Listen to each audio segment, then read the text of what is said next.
You mentioned there about it's not just about affirmations and positivity, but a lot of people have made a lot of money and influenced a lot of people. Norman Vincent Peale, the book The Power of Positive Thinking, Yes. and PMA, and and then the law of the secret, I think, just talks about focus on the positive, not the negative. You focus on the Yes. negative, you get more negativity. So you're challenging some pretty well-established beliefs in the self-help sort of environment.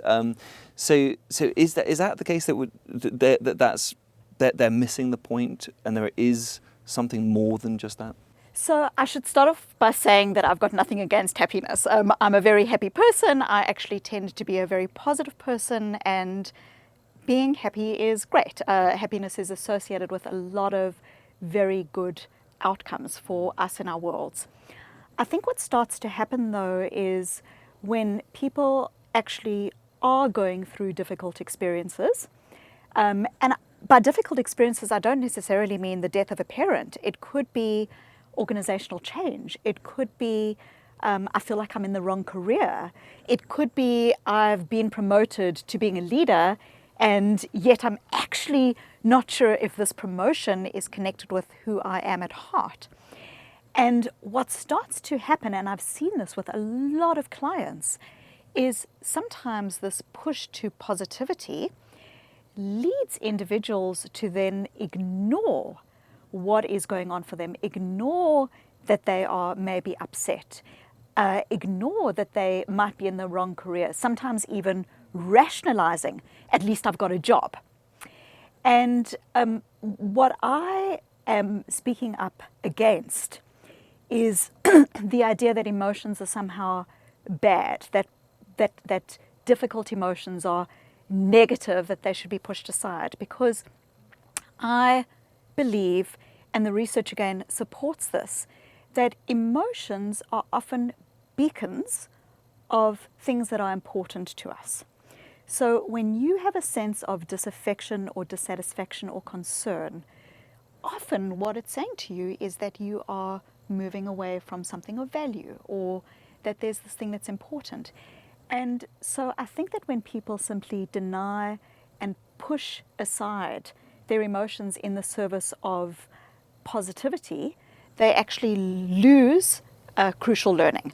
And I also think that that applies not simply to the individual's journey, but to the way a leader might deal with a team's emotions. Right, okay. If I can just add to that, you mentioned The Secret. And one of it's not absolutely relevant to leadership, but one of the things that I have become more and more concerned about, for example, in the context of this idea that somehow your thoughts create your reality, is it can actually lead to people feeling responsible for bad realities. So an example is, I've got a friend who has been diagnosed with stage 4 breast cancer. She is dying, and she has had hundreds of people tell her that she just needs to be positive, think positive, that everything will be okay. And this woman has started to experience this as the tyranny of positivity, that somehow if she dies, it's because she wasn't positive enough, as if positive thinking would have cured her cancer. So I think we really get into a very difficult space when we are not allowing people to have experiences that are authentic and real and human. Yeah, absolutely. No, that's fascinating, because I think there's the other side of it as well, is that there's a backlash with the Power of the Secret, that they just say visualization is everything, but they miss the point about execution, that they've actually got to do things as well. There's been some fascinating research that actually looks at the idea of mental contrasting, that when people are trying to change habits and they visualize themselves as an effective leader or a newly thin individual or as newly healthy, that those individuals are less likely to change their habits, because that positive visualization actually almost tricks your brain into believing that you've done the hard work that's necessary to get there. Okay. So you talk about it in the book as well, but it's therefore the power of positive thinking isn't wrong per se, but it's not the panacea, and you've got to be both optimistic but also realistic about your current situation. Well, I think one of the core things that I'm talking about is the idea that human emotions are normal. Charles Darwin, in his book The Expression of Emotion in Man and Animals, suggested that emotions have evolved to help us as a species to survive, that emotions help us to communicate with other people. It's very important to know when you're about to be attacked if you're in a savannah in Africa, but just as importantly, if someone in a negotiation is saying, yes, that sounds great, but actually doesn't believe in it. But by the same token, our own emotions help us to communicate with ourselves. And so when you cut off your emotions, you are cutting off a key piece of data. Now, don't get me wrong, I'm not saying that emotions should be believed. I'm not saying because you feel angry, it means you've got a right to be angry and you should be angry and you should act on your anger. All that I am saying, or one of the most key things to emotional agility, is the idea that emotions have messages, and these messages are just like any other book that you've got on your bookshelf. You don't need to pick up the book and believe the whole story and act on the whole story, but it's a piece of data just like your other piece of data in organizational life. Okay. So as you say, it's about sort of self-talk. It's about understanding, receiving it, not just reacting, but delaying the response and understanding that that's just a human thing that you're going through, and it could be a beacon. It's a positive thing that you're getting a negative reaction to some extent. Well, it's a human thing. That's right. A human thing. Viktor Frankl spoke about the idea that between stimulus and response is a choice. Yeah. And in that choice lies our growth and freedom. Yeah. And when people are experiencing an emotion but just automatically shutting it down or automatically ignoring it, what they're not doing is they're not allowing themselves to garner the learning that can come from that beacon. Yeah, I think that's fantastic. So, but you talk about where negative emotions can be a problem, and that's if you get hooked on them. What did you mean by that? Correct. So, what I argue in emotional agility is that emotions are normal. That emotions and thoughts are completely normal, and we have thousands of them every single day. Yet you say 16,000 words we say or something, and then we speak 16,000 thoughts, and we have many more thousands of emotions and thoughts that go on inside of us.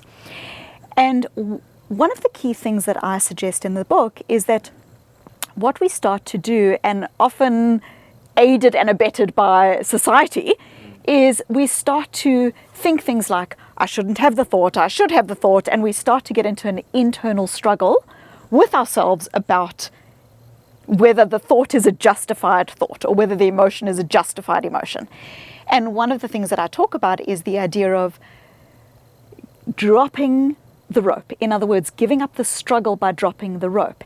Engaging with the idea that your thoughts are normal and your emotions are normal, and you don't need to argue with them or justify them or try to wrestle with them or hustle with them. They are normal. What happens where emotions and thoughts often cause us difficulty is it's not in the emotions or thoughts per se, but rather us getting hooked by our thoughts and emotions.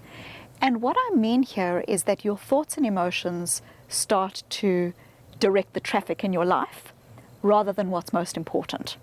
So an example might be, I feel like a fraud. Okay, that's a very common internal emotional or thought experience that people have. Doesn't matter how senior they are in organizations, it's a very, very common experience. So I'm having the thought that I'm a fraud. I'm having the thought that I'm an imposter. That's a thought. It's completely normal. Your thoughts come and go. Where people get themselves into difficulty is where they start treating their thoughts as fact. I had the thought that I'm a fraud, therefore I am, so I should just shut up in this meeting and stop contributing. I had the thought that my boss is an idiot, therefore I need to resign. So what they're doing in Viktor Frankl's terms is they've got a stimulus, which is the experience, and a response, and they are conflated. there's no space between stimulus and response. The thought or the emotion is directing the action and the activity. Got you. All right. And that's where it can lead, therefore, into patterns. It's an unconscious thing. And you talk about the danger of patterns. You say we regularly see executives with reoccurring emotional challenges at work, anxiety about priorities, jealousy of others' success, fear of rejection. Sounds like me. But how do you actually then go about tackling somebody that does have that pattern or that reoccurring hook? So one of the most important things to appreciate in any organizational context is the question of who is in charge here. The thinker, me as the individual, me as the leader, or the thought. Now that's an unusual way to think about our own internal minds, but all of us have been in a circumstance where we've been really upset about something or screaming at a customer service agent down the telephone. And we've all had that experience where we are able to almost rise above our thoughts.